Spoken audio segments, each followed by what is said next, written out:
G'day, my name's Alan Gamble. Welcome to another episode of Aussie Box Office Charts.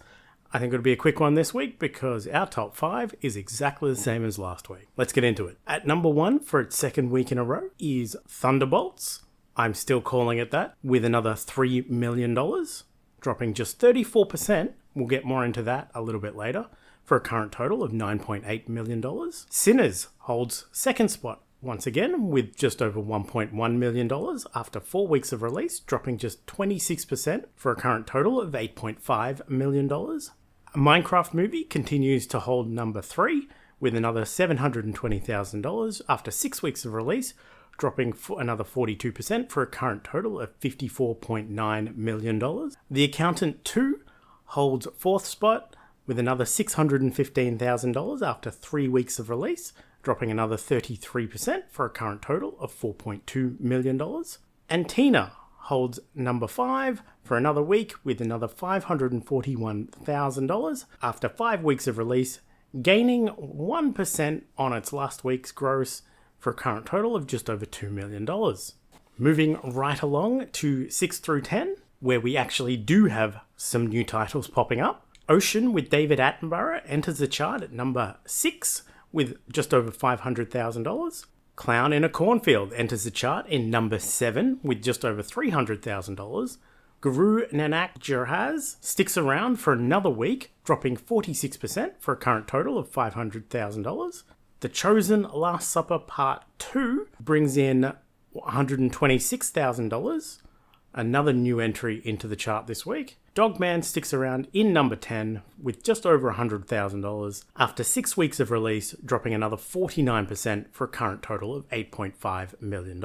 I also will note that Shadow Force did open last weekend, but it opened in 21st position, bringing in just $52,000 off 137 screens, and which, for comparison, Guru Nanak Jahaz brought in $147,000 off just 41 screens. So, yeah, Shadow Force not performing very well, didn't even make it into the top 10 or the top 20. And as promised, we are going to take a look at the MCU Week 2 drops in Australia. And we can see Thunderbolts dropping just 34%, 34.5% to be precise.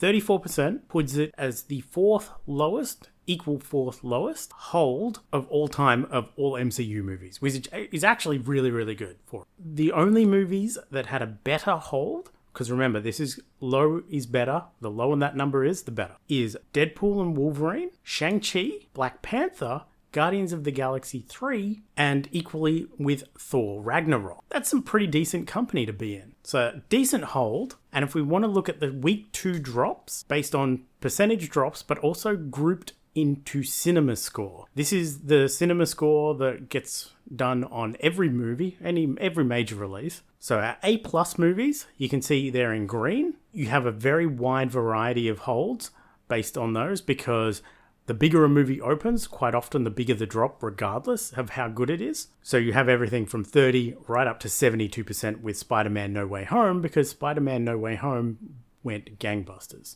Then in pink, we have all of the A movies, A-graded movies from Marvel. And you can see a lot of them got A-graded movies. In orange, we have our A- movies, and you can see it's in good company down there, but with A-, you start to get some of those flops.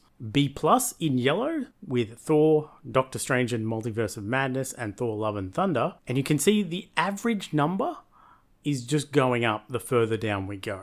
In blue, or aqua, we have the Bs, and then the only B- that the MCU has ever gotten was Captain America Brave New World at 54%.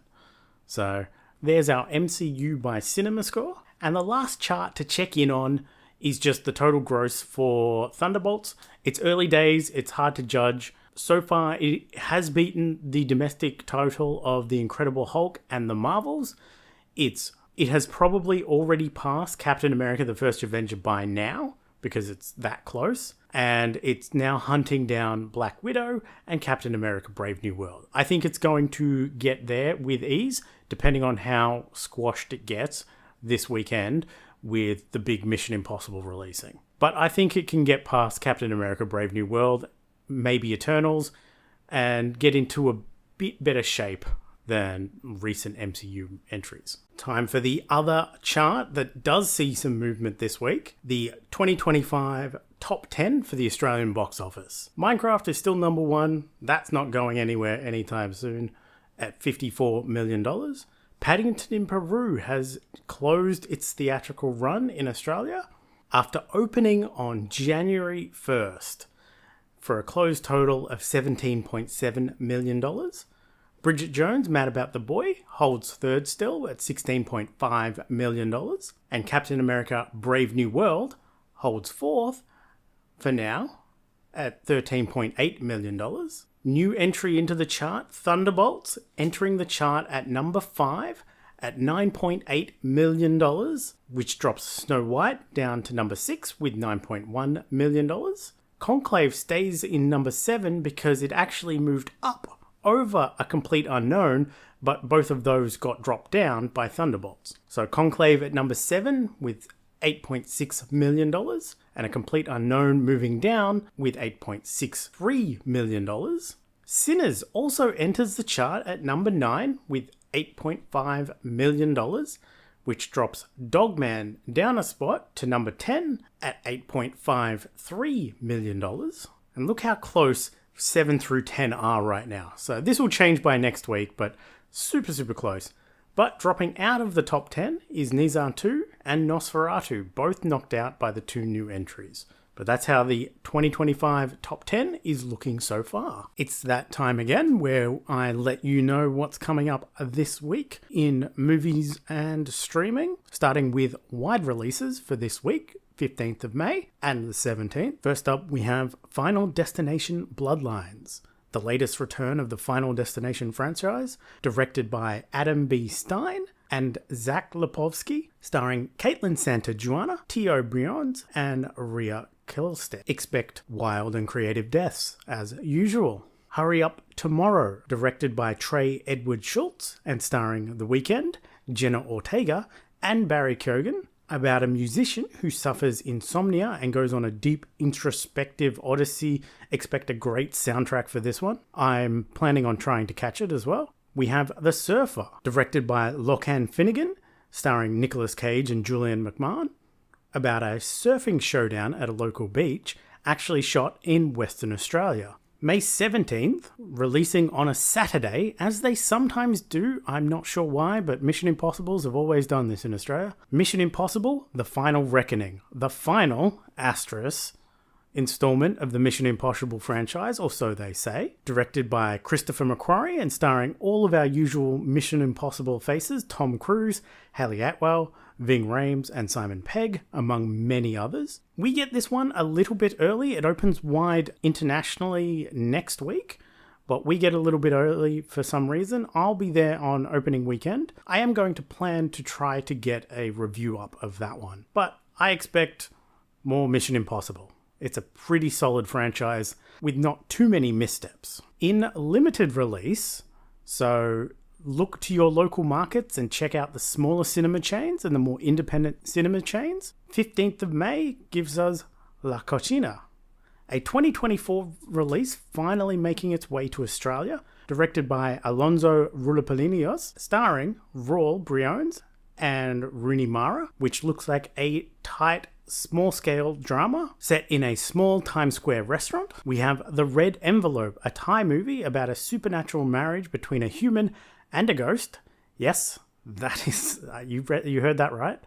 I'm sure it will be very odd. And lastly, we have The Salt Path, directed by Marianne Elliott and starring Gillian Anderson and Jason Isaacs, about a couple that loses their home and the husband is diagnosed with a terminal illness, decide to take a year-long coastal journey. A crossover on streaming. 13th of May gives us the new series on Netflix, Bad Thoughts, a comedy series showing the dark, twisted tales of the mind of Tom Segura. 15th of May, a new series on Apple TV Plus, which I'm keen for, Murderbot, a new sci-fi comedy series about a rogue security robot gaining free will and joining an away mission on a dangerous planet to stay hidden so it can watch TV. Starring Alexander Skarsgård, Noma Dunzemi, and David Dastmalchian. Also on the 15th of May, a new series on HBO/Max, Duster, a new crime drama from J.J. Abrams and LaToya Morgan, starring Josh Holloway, Rachel Hilson, and Keith David. Set in 1972, with the first black female FBI agent heads to the south to team up with a getaway driver to take down a growing crime organization. Sounds very HBO. And lastly, the returning series on the 15th of May over on Netflix, Season 4 of Love, Death and Robots. Returns for its fourth season for now. We'll see how it goes. But that's all that's upcoming this week, so we'll check in again next week.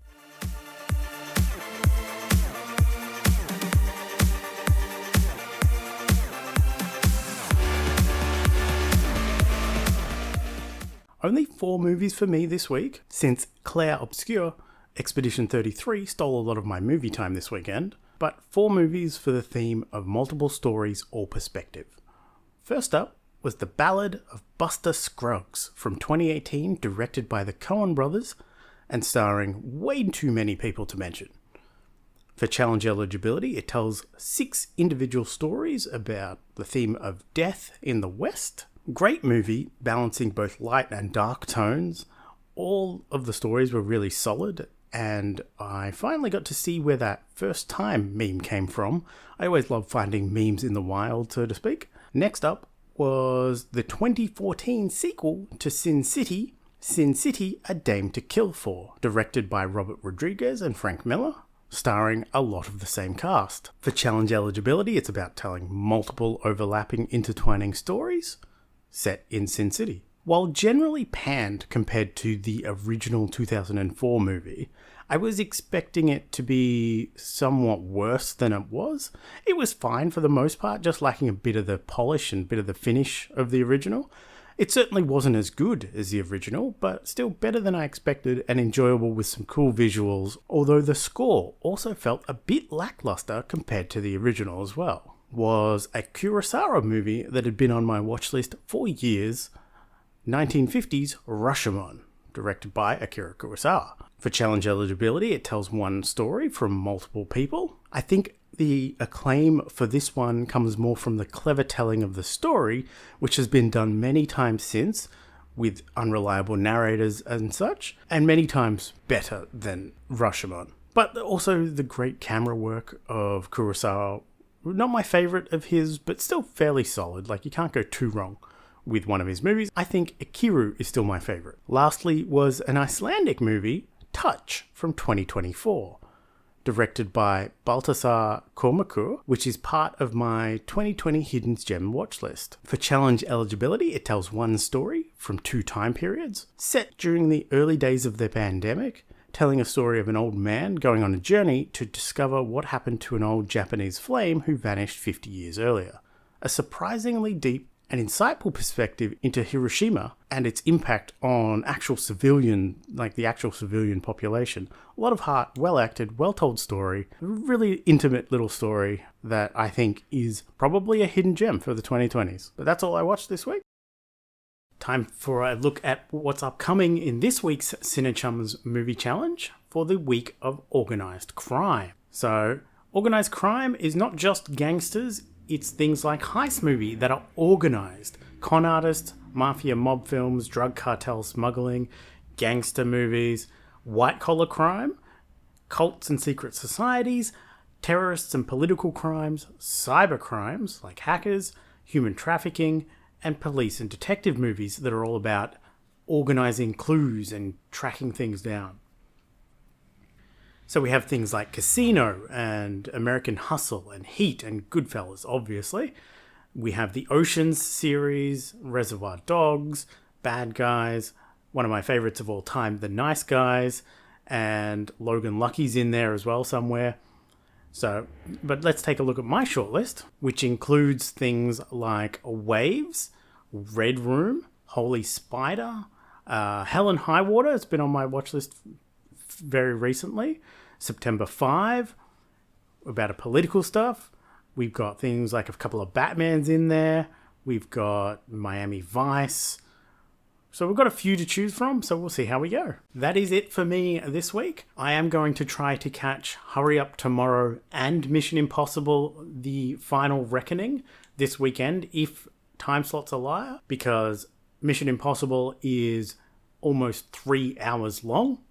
It doesn't need to be that long, but I do want to try and catch them. I may even try to get a review of Mission Impossible up over the weekend, so if you see that, enjoy. But I'm still learning how to do reviews and write reviews, so bear with me on that front. Apart from that, I am also going to try to finish the camera stuff. So instead of you just looking at a blank screen here, you're not.